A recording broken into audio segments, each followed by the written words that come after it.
So ito yung ano natin, gateway natin kung ikaw ay wala pang fund sa Trust Wallet, you can use yung GCash natin para ma-fund yung Trust Wallet. So pag may fund na tayo from your GCash, no, pupunduhan sa Trust Wallet, then pwede na tayong mag-provide ng help sa community. Then later on, pag mag-get help ka naman from the MMM office, papunta naman sa yung Trust Wallet na USDT address, then kung gusto mo namang i-cash out, papunta rin sa GCash. So yan yung isang gateway natin para ma-monetize natin yung ating mga USDT kung gusto natin i-encash. Or we can do the peer-to-peer sa mga managers natin. So mas maganda siguro yan. Or you can use the Binance kung gusto mo din. Now, ito yung ating process ng pag-provide ng help.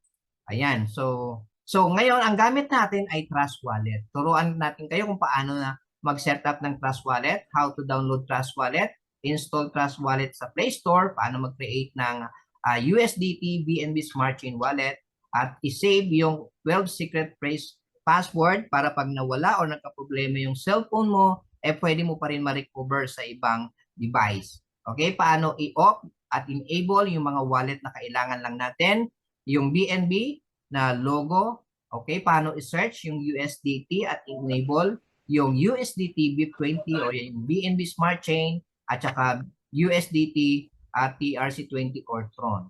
Okay? Kung ikaw ay nagmamanage ng mga member mo as manager, pwede ka mag-create ng multiple wallet dyan sa iyong Trust Wallet. Sa mga hindi pa marunong sa Trust Wallet, ikaw muna ang pwedeng mag-manage. Later on, ibigay mo lang yung 12 phrase secret para makapag-login siya sa sarili niyang device. Okay? So, yan yung kailangan natin gawin.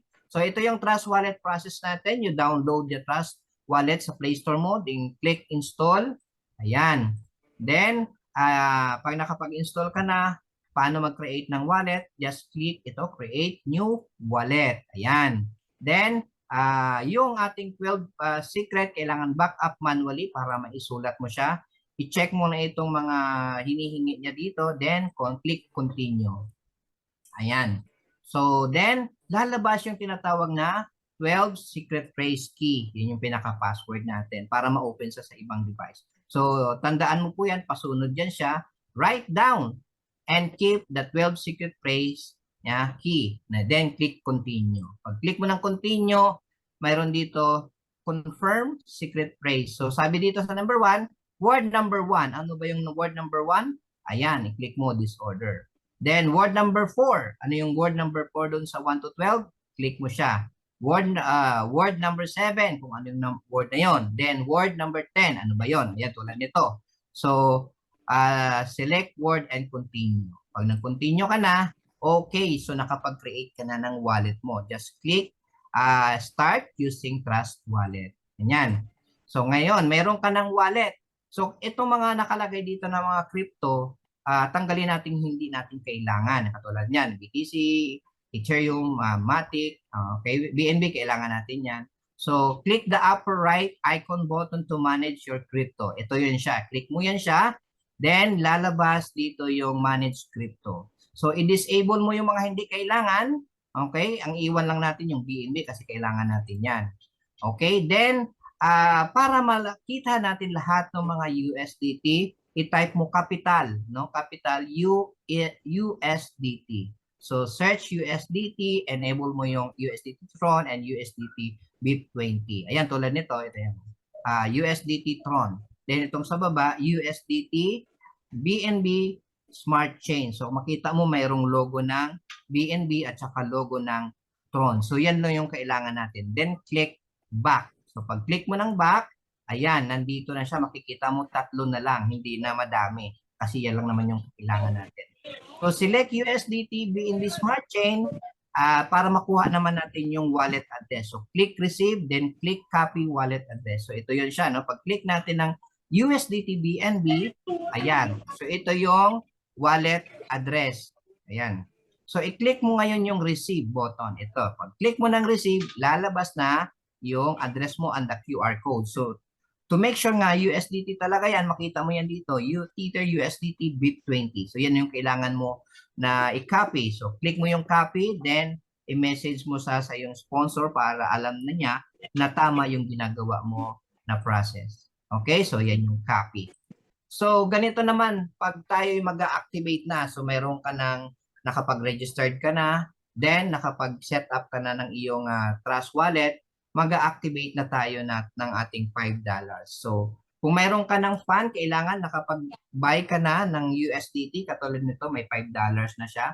So mayroon na rin siyang BNB for gas fee. So i-click mo yan, USDT, then click yung wallet, yung send, no? Click send, dapat na-copy mo na yung wallet address na papadalhan. Then click more. Then ito yung ating hash code na kakailanganin later on sa pagko-confirm ng ating activation. So paano tayo mag-activate? So nakapag-click ka na sa email, verify, activate, pwede ka na mag-login ngayon sa iyong MMM Office. So ito yung ating original MMM Office. Just type the CAPTCHA.